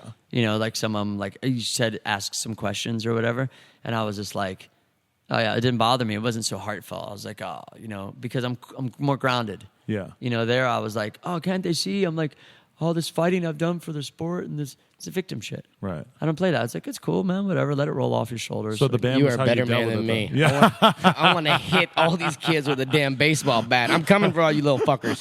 Well, yeah, no, but you know, for me, it's like I just started to send a lot of positivity and like I send a lot of the stay rad and all the things that I do, and then I just said, you know what, like as I started to do that more, and send all of that my whole like response to things has changed. Now, if someone come up to my face and said, "Hey, dude, you suck," Yeah. and was in That'd my be face, a little different. I'd be like, "Whatever, you have your opinion." And then if he kept staying there, then things would escalate. But if it's like, yo, like a thing like this, I don't care. Right. Like, you can't make everyone happy. Right. Right. But I started a band because of that. And yeah, no, to answer your question, if I blew it out of proportion myself, I don't necessarily think I did, because I would show up places and like I just felt like, wow, man, like sponsors are dropping out. I don't got any like TV gigs. Like, what's going on? Like, what I should get raises because I did cribs, not booted from a team. Right. Didn't make any sense. Did that happen? You got booted from a team because of Pretty cribs? much. What team? Much. I ain't gonna say. That was a weird time in BMX. Let's Yeah, be honest. definitely. But I'm not against it. And I don't care. And like I made amends. I mean, in my heart, like I don't care. I'm just telling you that's what happened. And so when that stuff happened, and you felt that and this and that, you know, and I'm not gonna harbor on it. It's like it happened. Like it's like breaking your jaw and then Get it over it, heals. yeah. It's done. You're not gonna sit around and go, I used to be able to do this, but I broke my jaw. What like a are the crutch, brands? you know what I mean? What Like- are the brands that still support you? You got Sullen, you got Monster, right? Or, Those are my main ones, and then GoPro gives me cameras. Oh, yeah. And then Venom Watches is another sponsor of mine. Nice. And then, but things go around, man. Things go full circle, and like, Right. and you keep going, and you just keep. I do voiceovers for Sirius Radio. Oh, you still who do you do that for though? For Faction Channel. Oh, okay. Yeah. So like, and then with royalties and touring and stuff, and like when I play in my band, I get paid. Yeah. I don't play for free, man. You guys still tour much? Yeah, I just did the UK, dude. Oh, Yeah, I nice. saw How was that. that? How How was many that? days? I was there for 3 weeks. Oh, wow. How was that? Okay, being solo is great, right? Well, you got- I went to the UK and I hired a band over there. Oh, okay. So I'm getting ready to go to the Hawaii Tattoo Convention. I'm hiring a band over there. Big Island's helped me with that. So hooking does that this up. make it so you can tour a lot more and play more dates so that you're able to just... Yeah, because you gotta pay your whole band. You gotta pay your band to be on the road. Right. Pay their travel. And I would love to get to that level. I want to get to the level where I have my dudes, Yeah. which I have here. But if it means going to the UK and I'm not making any money, I love you guys, but Did you have to? Did you have like a weird falling out with the Good Guys in Black thing, or did you just decide Dude. that you wanted to do your own thing? yeah, I had like 20-something band members. Oh yeah, because that one switched up all the time, huh? Yeah, because dudes weren't really into like I was learning about music, and I think dudes weren't really like into like what I wanted to do, but they Right. were like, "Oh, I know you from this. Can I get a guitar?" Right. And I was like the people pleaser. Sure. So you felt like people were using you at that Yeah, time? but I was allowing them to because I wasn't setting boundaries, learning how to set boundaries. And so once I said, okay, I don't want to do this anymore, another photo shoot, another this, run around and feel like I'm a hamster in a cage, I changed it to Thorne for like 6 months. But then I'm like, fuck, I just changed it to my name. Yeah. Like it reached So it the really point. did come full circle for you, huh? Uh-huh. Yeah, I did. And then I was like, and then instead of having dudes be like, we're a band, let's go, rah, rah, rah, but you're not really feeling it, but I'm providing opportunity. Right. Now it's like, I don't care if you're in another band, homie. You're my homie. Yeah, give it up. Give me one. But I got this gig I want to hire you for. I'm going to pay you for that. That's how my band is now. Right. I have my homies can't do it. I got some other homies can't do it. I got some other homies. Not meaning any disrespect towards them as musicians, but they're in 5, 6 other bands anyways. Right. They're hired guns. Huh. You know, and so for this, I'm used to being a solo artist. I control the artwork, the tunes, the all of it, because there's no ego in the way. It's like getting hired to do a job, Right. and I love them so much, and they're very talented, and they get it because that's the position I had to take to protect myself. Right. You know, so that I never miss a gig, ever. Right. I got a call today to play out this ghost town, dude. It's gonna be sick. What ghost town? It's called the Castillo. I got the email, but it's like a ghost town. They're having it September 5th. So what do you have, like a booking agency who? I've been doing it all myself. So Oh, really? So you just have a network of people you know who do shows and stuff at this point? or- ask, man. Yeah. I'm going to open up for the Addicts on Henry Fonda Theater, direct support. And then I'm playing with Agent Orange. I got a show. Mike V's band in September. Oh, hey. I just played that punk rock picnic 2 days ago. It was dope. Nice. But like I've done stuff with Suicidal Tendencies and Pennywise. But that also helps being like on the Warped Tour. Right. And then in the beginning, dude, let's be real. Like Adam Banton, is the only dude I could think of really that's music. And you rap, I know that. Yeah. See, Wow. we've come full circle. Rap. I wouldn't say raps. Don't let us pull out the Jimmy Levan music video. Oh, We made a rap video with me, Adam, Jimmy Levan. Who else is on that? Gabe Brooks. Yeah, and I took it off YouTube, so fuck everybody. Because Adam started hanging out with real rappers. And he didn't want to embarrass himself. The whole thing was an embarrassing nightmare. It's just that's the face of drug addiction, right? Not drug addiction, but brief, monumental drug abuse. That video, man. No, but yeah, dude, it's like doing the not many people started music in BMX, right? And X Games athletes, at the level, and a crazy story, dude. I'll tell you real quick. I kind of forgot who I was. At what point? This is some real shit. When I moved in that apartment, and even though on the outside people, hey, what's up? You're riding, you're doing anything, whatever. I kind of forgot like who I was. I got kind of lost for a minute. Right. And then I remember one night I was like, and your accomplishments, like who makes you who you are, and like your sense of being, like what you done, what you stand for. And I was like, so I started burning all these VHS tapes to DVD. And I was like, because I want to get rid of these tapes. I didn't have room in this little ass apartment to have all these big boxes, So what I did is I rented one from Best Buy, had it for 2 weeks, returned it. Got another one, got it for 2 weeks, returned it. Don't tell anybody. But anyways, The feds are watching. They're more interested in that car dealership, though. Exactly. But you were working. I was busting tables. so anyways, this freaking, I started looking at all this shit, and I was like, 1989, Sprocket Jockeys, Hoffman, Swope, me. I put it in. I was like, oh. I put another one in, X Today tape. Oh, wow. And then I had a realization. I was like, whoa, I did all this shit? I forgot. Yeah. You know what I mean? And you get so wrapped up in the day-to-day bullshit, huh? Well, plus all that stuff. It's devastating, dude. Yeah. You lose your sense of self in that kind of situation, huh? Yeah, I mean, it's, like I said, you got $1.98. You got your kids for the whole weekend. It's like, what are we going to do? We got to eat what's in the fridge. Right. Don't eat too many pieces of lettuce, man. We got to make this stretch till Monday. Oof. Yeah. That's real rough. talk, man. But the thing is that you change your vibration. Right. Mm-hmm. Yeah, man, it's cool. I learned a big lesson with all of it. And I think the biggest lesson of all is I was always humble, but just to be more confident and eliminate the people pleasing on that. But back to music. I do the music that way because I protect myself with gigs, and I could write a song without a band. And I love the whole concept of having a band. But and the flip side of that is this is LA. Everybody's trying to make it. Right.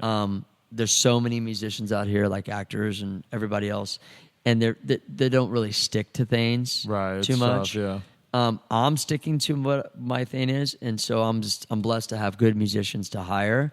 But at the end of the day, like, it's the Rick Thorne show, straight up. Like, right. I'm just gonna say it. Like, this is my story. I'm sending my vibration, my message. I need a band to do that, but at the same time, this is the trip.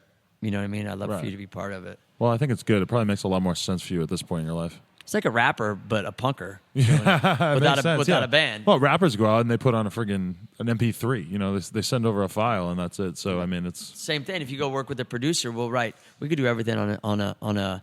Now, granted, stuff sounds better live. Yeah. Or if you do Pro Tools and you plug in live amps, but when you got $1.98 in your account, you're saying, how am I going to advance my career? right. Catfish, you got any more questions? Because I'm going to look at the Instagram. Well, I just wanted to touch on the Tony Hawk thing, because that was. If I'm talking loud, cut me off. No, this is what we want. This is what we want. It's way better for you to We talk want an than hour us and a to half talk. of Rick Thorne, because we're at an hour 15, and so I'm saying we have 15 minutes of you asking some more stuff, and I'm going to look at the Instagram. So again, when the name Rick Thorne comes up, the Tony Hawk tours, that was huge. It was huge for you, and it was also huge for BMX, because you were tagging along with the skate tour, and you were presenting BMX to the world. How'd that all come about? Man, okay, Tony Hawk tour. I started doing gigs with Tony Hawk, or not gigs, but demos, in maybe 92 in St. Louis, I think. Or no, I'm sorry, 93, 94. And then what's crazy, man, like when 95 came around, Airwalk's like, yo, do you want to go to Australia with Tony Hawk? And we're going to do the Big Day Out tour. Now, this was me doing state fair shows. To the Big Day Out tour is like 40,000 kids plus, with like Rancid, Pornos for Pyros. It's a big music festival. This is pre-Warped Tour. I actually met Kevin Lyman, that does Warped Tour, managing pornos for pyros on the Big Day Out tour. Wow. So I've been pretty blessed, bro, in a crazy way to be at the right place at the right time, or being in the moment at events, and people want you for other stuff. But anyways, so me and Tony connected through the Airwalk tour, and then we just vibed, you know. And then as his success grew with his video game and the 900 and stuff, he had a lot of opportunities for TV. But we had already been doing demos 7 years before that. Like even he did Sprocket Jockey shows before in Detroit. Yeah. Wow. It was me, Matt, Dennis, Tony, and Swope maybe. So we were still. I remember being on the Big Day Out tour in '95, I think it was. And Tony Hawk said, "I said, hey, bro, you think they'll have us back next year? Because it was a trip, Catfish. Mm-hmm. Like, you get it, 7 dudes in a van, roaching it, sleeping, and there's no food money hardly, and you're in a jacuzzi in your hotel snapping crab legs. Do you know what I'm saying? It was like, I was like, and then you're like riding right next to Rage Against the Machine with 40,000 kids, and it's not like, hey, we're over here by the pig races. Yeah. Get yourself turkey leg at Bob's. Like, you know what I'm saying? It was like, okay, I'm done with them state fair shit. I am done. Yo, I am done. Years with that, okay? Because I rode 14 years before I made a base salary, before someone said, here's a check, and it was Airwalk. It was $200. I rode 14 years before I got any. Wow. Yeah. So kids, shut the fuck up. 'Cause you're not going to be riding for 14 You've years. been riding 3 years and you do feeble grinds. Nobody's going to pay you yet. Just stick with it. Take your time. 14 years, bro, before I rode for Hoffman for 10 and I got paid for 4 of them. Uh-huh. So if that says anything to you, like it's people want to put themselves out there that they're bigger than they are, but there's a backlash to that too, because then people start to, might want to hate you. But anyways, who cares about that? We're talking about Tony. So we did this tour, and I remember Tony going, man, I don't know how much longer I can keep skating. And this is in either 95 or 96, if I remember right. I think it was 95. And I was like, and he had Birdhouse and this and that, but that's pre-X Games 900. That's pre-video game. Oh, yeah. And I go, yeah, man, you'll be able to still be skating, man. They'll probably invite us back. And then the next year it was me, Mike Frazier, Dennis McCoy, and Tony. It was the Airwalk team. We all went out there. But the demo guys, like the demo competition guys, is kind of almost like a different set of people within the sport than the industry core guys.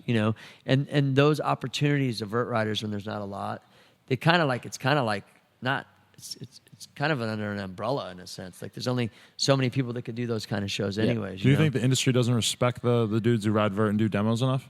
I think they do. I definitely think they do. I think that they might not relate to it. I think they relate to it because they ride. Right. But at the same time, street contests have changed at the X Games. I always say X Games because to me it was real exciting and it was a thrill to be in the X Games. I dug it. It was a big accomplishment. But I see like real street course and a park course is different and stuff. So they kind of, not to say that I'm not against X Games. Right. I'm just going to say it. They've catered somewhat to it. But I think when kids see big vert stuff, they relate to it, but they don't relate to it because they've never even been on a vert ramp. Right. Yeah, there's no vert ramps around the corner. So I think they relate to it because they ride, but they don't relate to it like, oh, yeah, there's a signal-headed flare. How do you feel in this? This is one question I've seen a few people ask in the comments. How do you feel? I just got distracted because I noticed Rooftop's comment. He is by far the most BMX. Nothing but respect. So shout out to Rooftop. Shout out to Rooftop. Showing some love. What up, Proofy? But, Mike Escamilla. But what I wanted to ask is, oh shit, what the fuck was it? I just totally lost it. Spit I got so distracted. This is why you Rooftop. don't smoke weed, kids. Spit the good, bad, and the ugly, man. No, I just wanted to ask, what do you think of the current state of BMX? Like, what do you think when you see that so much of what's in, well, it's not in the X Games anymore, but so much of it was like kids on riding street, riding flat ledge and stuff like that. Is it weird for you when you sort of came from where vert was the proving grounds? No, because, well, for me, like, when we started riding, flatland was the biggest thing, you know? And then it was 8-foot quarter pipes and stuff. For me... It kind of came full circle there, too. I know, right? But for me, it's like, I always keep an open mind. I always want to try new things. I'm not so stuck on, like, I'm only this rider, I'm only that rider. I'm out every day constantly, like, trying to do a hop table in a ditch and shoot a photo of it. It's like, wow, this is a lot different than riding. But I don't just throw it away and give up that it's not as easy for me as vert. Right. So for me, like, the state of BMX, and I can't speak for everybody because I'm not in it like as deep as you guys are. Right. Meaning that like, yeah, I've been riding a long time. But you don't pay attention to every little thing going on. Right, but I do. I Right. pay attention to what I can pay attention to. My main thing is like, it's okay to give a fuck. Right. It's okay to care. It's okay.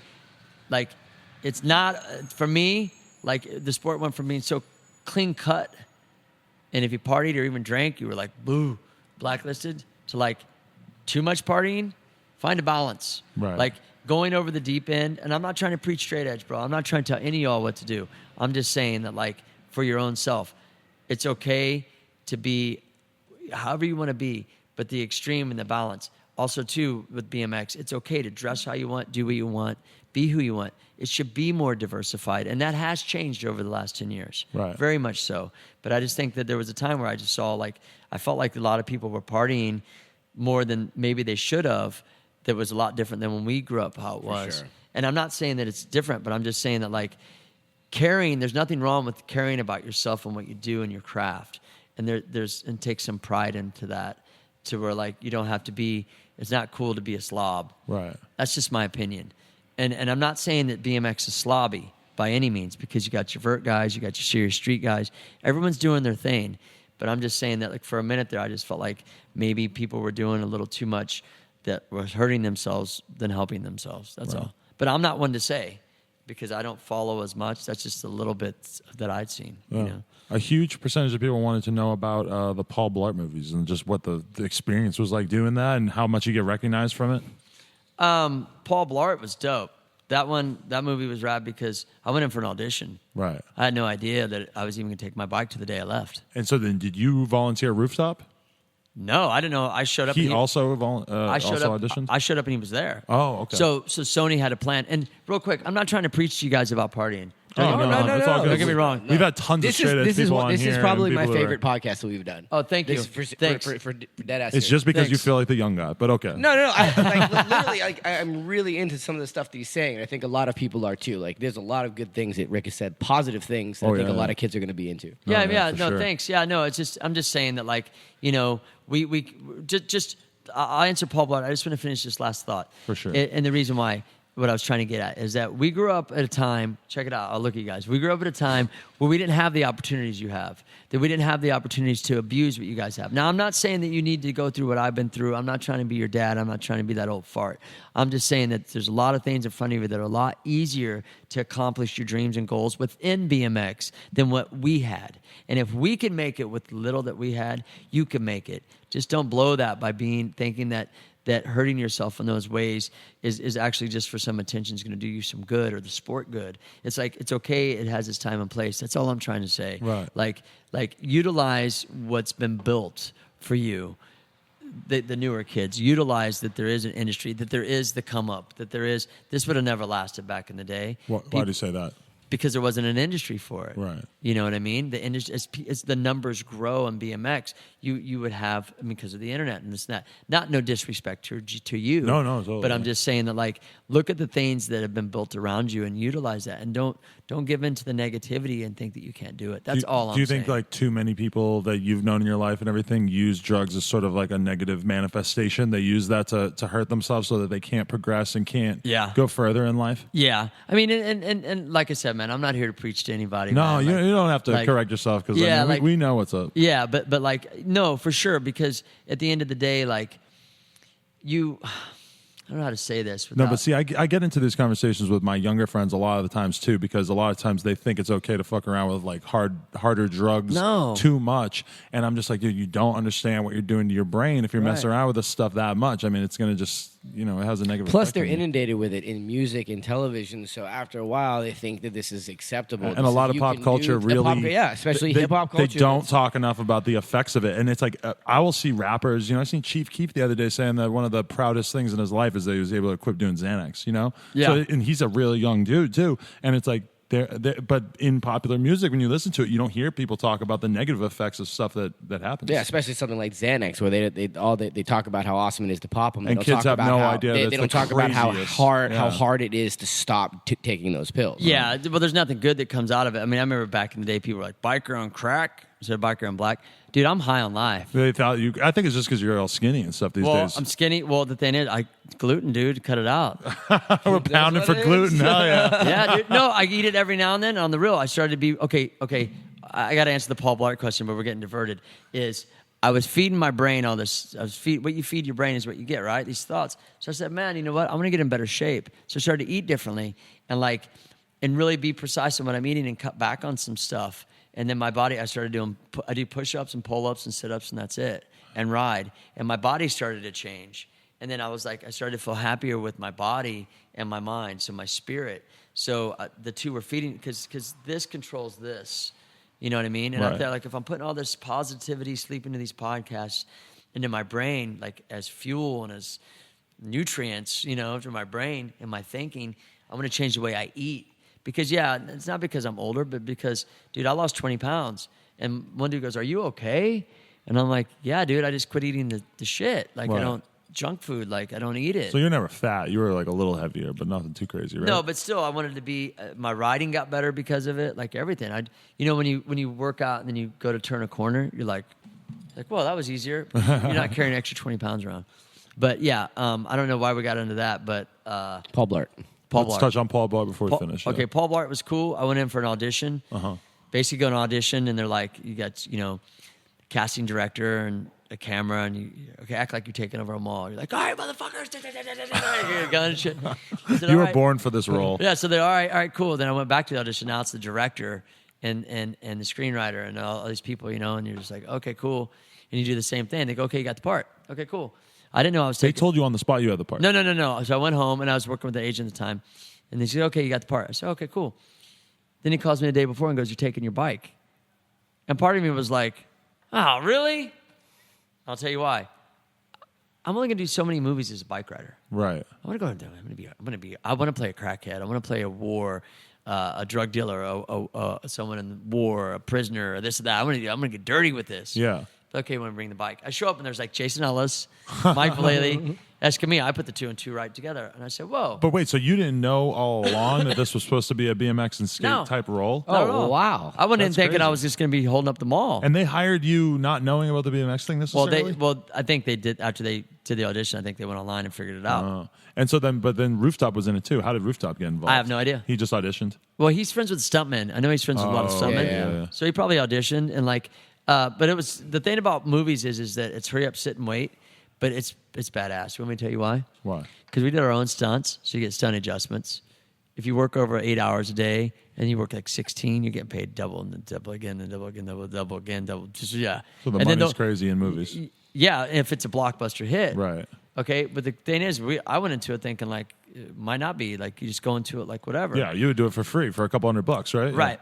So they pay you a base salary, and then if you go over, and then like say SAG, they'll say, yo, like you need so many hours of sleep, and if you're not off the clock so many hours, and you got to come in. That's called a forced call in, and it's like $500-600 to show up. Right. Just the extra, just to show up. So when you're getting forced call ins and you're doing stunt adjustments and working 16-hour days, the thing's added up quick. Really? Yeah, super quick. And then you're like, yo, same thing with Triple X. But the thing with Paul Blart, we were there 6 weeks. And it's crazy because you'll be like, okay, it's 3 a.m, you're in the mall. Right? Oh, that's right, because you had to film at night. Yeah, like, okay, dinner time. And you're like, okay. And it's like the dopest gourmet, filet mignon, this and that. People walk around with like Starbucks during the day. Do you want a Starbucks? You can get fat on a set. Because they have all this stuff, and you're like bored. You're like, "Hey, I get this." Yeah. I can't even. I don't need that kind of temptation. But dudes would complain. No one in our camp. Like all the bike skate, all of us, we were cool. But some of these other dudes were complaining. I'd be like, "You're getting paid to sit." Yeah. Do you realize I rode my bike to go bust tables at a shitty Olive Garden? Yeah. This is money, and we got a filet mignon right over here. What are you complaining about? Once this comes out, you'll probably get laid because it's Kevin James. Yeah. It's gonna blow up. Did you feel famous for a little while after it came out? Like I'm all of a still sudden? famous, No, dude. no. I'm saying, did you feel extra famous for a little? He is still famous. You He never will always be. You never I want know to I've been question super somebody's serious. fame. Yeah. Look, I don't want to apologize for the fact, but I've just been super serious because this is what's going on, dude. I feel like I had to go back and not prove to the world, to you, that I'm not the person I got labeled. Right. that I'm not that dude that got labeled just because I had things. Right. That was, and that's what this has been about. And I just felt like I had to do that. No, I'm glad that you got that shit out there because I think when I got into the BMX industry, when I started to come up and I really started to meet people, all of a sudden I realized that even though I had read people talking shit about Rick online and stuff, that there were a ton of people in the industry that hold Rick really dear. And that and that was kind of the response that you would get is if you ever mentioned Rick Thorne, is that people would say, no, Rick Thorne's a G. Like that was specifically. People say Rick Thorne's a G. I started that story with the first time I met him. That's why. He knew me for 4 days and he dropped at least a couple $1,000 on me to bump me up to first I got class. reminded of that the other day when I saw or not the other day, but like a few years ago when I started hanging out with Big Island and we were swimming or something, and I was like, "That's Rick Thorne in your back eye." And he's like, "Oh yeah, me and Rick go way back." I was like, and that's when I realized that there's such a disconnect between the type of shit that you see said online and then who actually matters in being not that it matters who matters, but I get it. Yeah. Have you ever had somebody come up to you in person that has talked shit online and then said that to your face? Oh, dude. Yeah. Well, it's even funny. Campus always says no to that, but you're apparently saying yes. No. Not talk shit to my face. The other way around. Like when we did Paul Blart, a couple BMXers showed up. We were at the mall late, and people caught wind of it. We let them in to ride. Yeah. This was in Massachusetts, by the way. Oh, so they turned out for some positive Where stuff. were you at? You were filming in Burlington Mall. Burlington, Mass. We can find out who these pieces of shit riders are. Maybe, I don't know, but it was like, yeah, come in and ride, man, ride their setup. Like, cool, yeah, where you from? Oh, cool, yeah. That's when, I was like, hey, what's up? But I didn't know I was being nice to a guy that didn't like me. But so that happened a lot, But then bro. he said something negative to you after? Online. Oh. Talking shit online after I let his ass in to ride with us. And that's when my walls started to come up. Yeah, because all of a sudden you don't know how people are going to feel about you. Oh, what's your name? Where you from? Oh, cool. Yeah, man, yeah. And he's sitting there, not you, but just say he's sitting there right now, waiting to go tell his friends how he met me and this. I didn't know who to fucking trust, right, man. Like I was like, in my own world, BMX, man, we helped shape this when we were doing state fair shows. Come on now, what's going on? See, that's what I mean? That's the same motherfucker that wouldn't stand up for you in the parking lot. Yeah. Right. When with the fucking Also, Marine. I saw at least one Instagram comment that verified the Marine story. They were like, yo, I heard the story about Rick Thorne. He's a fucking thug, whatever, Oh, yeah. But, that's the crazy thing to me, though, is that every once in a while you sort of get a glimpse of, like, the people who don't like you. But it seems like it's so infrequent, that you really, like, have somebody, like, look at you weird or anything in real life. But I mean that's fucking hilarious. But I changed my vibration. But I changed my vibration.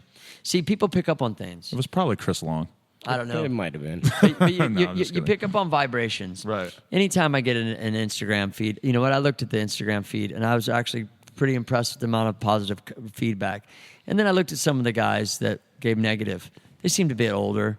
Maybe jaded. Yeah. BMX moves fast. A lot of the dudes that were hating on you when you were in your mid-20s are dead now. Are dead now. They are dead now. Or are just long gone. Like they haven't been heard from in many years. Well, I even said that back then. I was just like, dude, in my head, I'm like, these dudes be gone.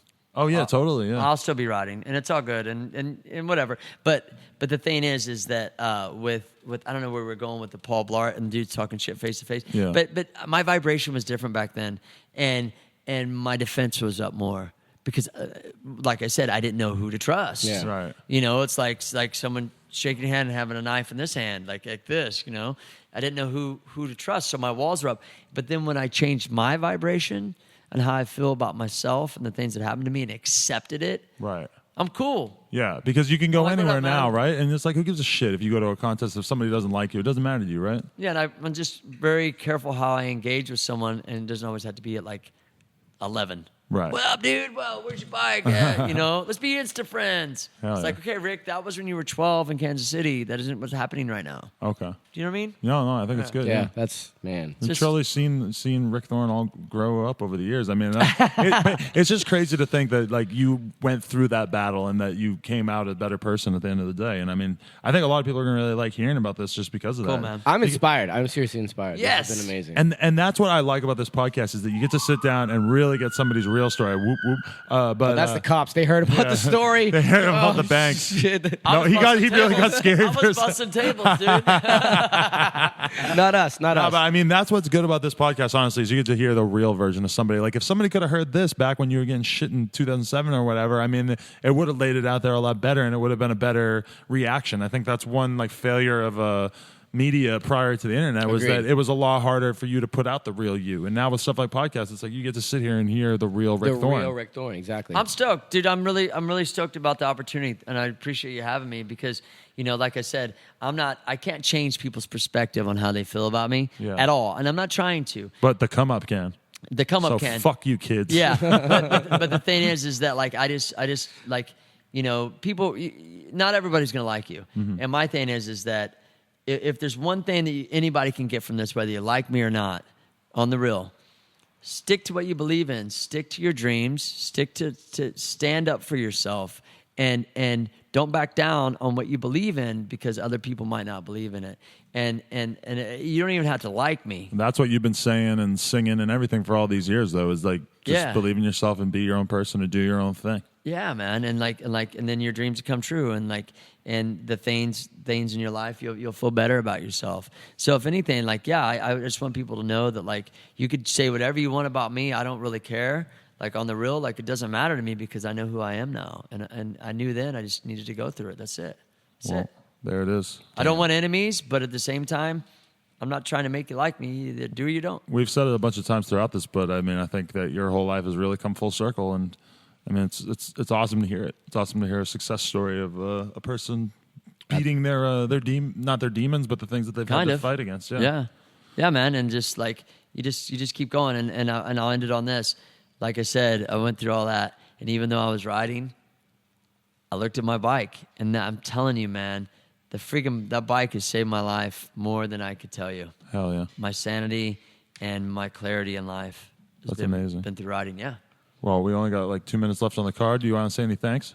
Yeah, thanks to these guys. Hell yeah. Right here. Dude, thanks for coming out. Yes. It was an honor, honestly. And thanks to Monster and Solon and all my sponsors, obviously. And just thanks for anyone listening and taking the time to listen and interested in anything. You know, just stay positive and stay rad, dude, all day. Hell yeah. Follow this guy right here on Instagram. Rick Thorne. Rick Thorne. Okay, I will do some long ass lyrics, but dude, they're good. Yeah. They're good. I read them. okay. I always read them and think into about it. them We are and into it. meditate on them.